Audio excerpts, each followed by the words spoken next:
हम सब अपनी जिंदगी में बड़े पॉजिटिव बदलाव लाना चाहते हैं, है ना? लेकिन अक्सर ऐसा लगता है कि इसके लिए बहुत बड़े मुश्किल कदम उठाने पड़ेंगे। पर क्या हो अगर असली बदलाव का राज छोटी छोटी रोज की आदतों में छिपा हो?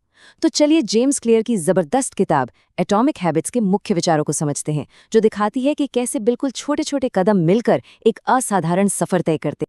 अब स्क्रीन पर जो ये नंबर दिख रहा है, इस पर गौर कीजिए।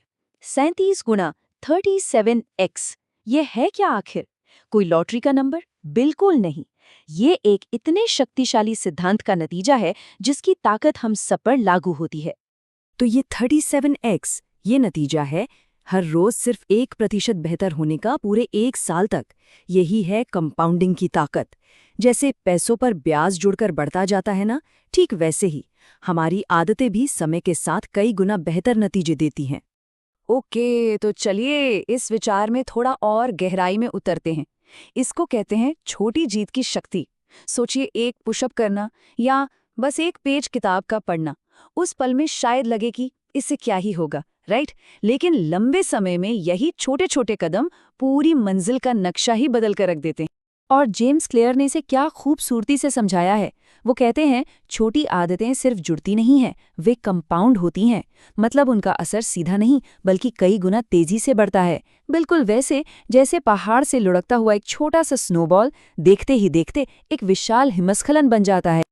अच्छा, अब एक ऐसे विचार पर आते हैं जो शायद इस किताब का सबसे सबसे जरूरी सिद्धांत है। देखिए, असली बदलाव इस बात से नहीं आता कि कोई क्या हासिल करना चाहता है, बल्कि इस बात से आता है कि वो कौन बनना चाहता है। किसी भी बदलाव की ना 3 परतें होती हैं। सबसे बाहर है नतीजे, बीच में है प्रक्रिया और सबसे अंदर कोर में है पहचान, यानी आइडेंटिटी। हम लोग गलती क्या करते हैं? हम बाहर से अंदर की तरफ जाते हैं, नतीजों से शुरू करते हैं। लेकिन जो बदलाव टिकता है ना, वो हमेशा अंदर से बाहर की तरफ होता है, पहचान से शुरू होकर। चलिए इसका एक सरल सा उदाहरण देखते हैं। एक लक्ष्य केंद्रित सोच कैसी होगी? मुझे और किताबें पढ़नी हैं। वहीं एक पहचान केंद्रित सोच कैसी होगी? मैं एक पाठक हूं। देखा फर्क? देखा? जब कोई अपनी पहचान बदल लेता है तो उसके काम स्वाभाविक रूप से उस पहचान के साथ जुड़ जाते हैं। और ये लाइन तो इस पूरे कॉन्सेप्ट को और भी शक्तिशाली बना देती है। हर काम उस व्यक्ति के लिए एक वोट है जो कोई बनना चाहता है। मतलब जब कोई रोज एक पेज भी पढ़ता है ना, तो वो एक पाठक होने के लिए वोट कर रहा है।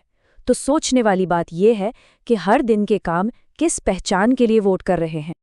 ठीक है, तो अब हमने मानसिकता की बात कर ली।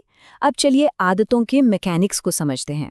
किसी भी आदत को बदलने से पहले ये समझना जरूरी है कि आखिर वो बनती कैसे है।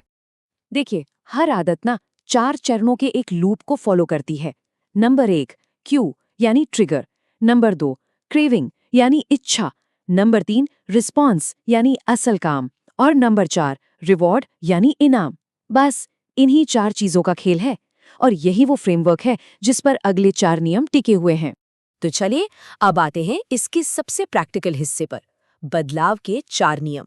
इन्हें ना अच्छी आदतें बनाने के लिए एक यूजर मैनुअल, एक गाइड की तरह समझिए। पहला नियम, इसे स्पष्ट बनाओ। ये जुड़ता है हमारे हैबिट लूप के पहले चरण से, यानी क्यू या ट्रिगर से।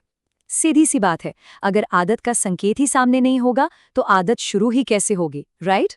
इसको करने के 2 जबरदस्त तरीके हैं। पहला, अपने माहौल को डिजाइन करना, मतलब अच्छी आदतों के संकेतों को अपने आसपास रखना। और दूसरा तरीका है हैबिट स्टैकिंग। इसमें एक नई आदत को किसी पुरानी पहले से बनी हुई आदत के साथ जोड़ दिया जाता है। हैबिट स्टैकिंग का फॉर्मूला बहुत ही आसान है। मैं अपनी मौजूदा आदत के बाद अपनी नई आदत करूंगा। उदाहरण के लिए, मैं सुबह की कॉफी बनाने के ठीक बाद 1 मिनट ध्यान करूंगा। इससे क्या होता है, नई आदत पुरानी स्थापित दिनचर्या से चिपक जाती है। ओके, आगे बढ़ते हैं। दूसरा नियम, इसे आकर्षक बनाओ। ये जुड़ता है लूप के दूसरे चरण से, क्रेविंग यानी इच्छा से। लॉजिक सिंपल है, आदत जितनी आकर्षक होगी उसे करने का मन भी उतना ही ज्यादा करेगा। इसका एक तरीका है टेम्पटेशन बंडलिंग, मतलब अपनी किसी पसंदीदा काम को एक जरूरी काम के साथ जोड़ दो। जैसे अपना पसंदीदा पॉडकास्ट सुनना है, ठीक है, लेकिन सिर्फ तब जब जिम में वर्कआउट कर रहे हो। और दूसरा तरीका, ऐसे लोगों के बीच रहो जिनकी आदतें वैसी हैं जैसी कोई अपनाना चाहता है। सामाजिक प्रभाव बहुत बहुत शक्तिशाली चीज है। तीसरा नियम, इसे आसान बनाओ। ये सीधे रिस्पॉन्स यानी असल काम से जुड़ा है और ये तो कॉमन सेंस है ना? आदत जितनी आसान होगी उसको करने की संभावना उतनी ही बढ़ जाएगी। इसके लिए सबसे जरूरी है रुकावट कम करना, मतलब आदत और उसे करने वाले के बीच की रुकावट को हटाना। जैसे सुबह दौड़ने जाना है तो रात को ही कपड़े निकाल कर रख लो। और दूसरा बहुत महत्वपूर्ण नियम है 2 मिनट का नियम। तो ये 2 मिनट का नियम क्या है? ये कहता है कि कोई भी नई आदत शुरू करने में 2 मिनट से कम का समय लगना चाहिए। रोज व्यायाम करो, इतना बड़ा लक्ष्य मत रखो। लक्ष्य रखो अपने जिम के जूते पहनो, बस। क्योंकि इसका मकसद है आदत को शुरू करने की कला में महारत हासिल करना। एक बार शुरुआत हो गई तो जारी रखना आसान हो जाता है। और अब आते हैं आखिरी चौथे नियम पर, इसे संतोषजनक बनाओ। ये हमारे लूप के आखिरी हिस्से रिवॉर्ड से जुड़ा है, क्योंकि जब भी कोई काम करने के बाद अच्छा महसूस होता है तो हमारा दिमाग कहता है, अरे वाह, ये तो दोबारा करना है। हमारा दिमाग लंबे समय की इनाम को नहीं समझता, उसे चाहिए तुरंत इनाम। इसलिए अच्छी आदतों को फौरन संतोषजनक महसूस कराना जरूरी है। इसके लिए एक हैबिट ट्रैकर का उपयोग करना, अपनी प्रगति देखना बहुत अच्छा तरीका है। और हाँ, एक सुनहरा नियम, कभी भी लगातार 2 बार मत चूको। एक दिन चूक गए चलता है, लेकिन 2 दिन चूकने से एक नई खराब आदत शुरू हो जाती है। तो इन सब बातों को समेटते हुए एक आखिरी लेकिन सबसे महत्वपूर्ण विचार पर आते हैं। लक्ष्य नहीं, सिस्टम जरूरी है। लक्ष्य क्या है? वो नतीजे जो कोई पाना चाहता है। और सिस्टम क्या है? वो प्रक्रियाएं जो उन नतीजों तक ले जाती हैं। एक दिलचस्प बात बताऊं, अक्सर जीतने वालों और हारने वालों के लक्ष्य एक जैसे ही होते हैं। जो चीज उन्हें अलग करती है वो है उनका सिस्टम। और इस पूरी चर्चा का सार जेम्स क्लियर के इस एक शक्तिशाली विचार में छिपा है। कोई अपने लक्ष्यों के स्तर तक नहीं उठता, वो अपने सिस्टम के स्तर तक गिरता है। इसलिए असली सवाल ये नहीं है कि लक्ष्य क्या है, असली सवाल ये है कि उसे पाने का सिस्टम कितना मजबूत है।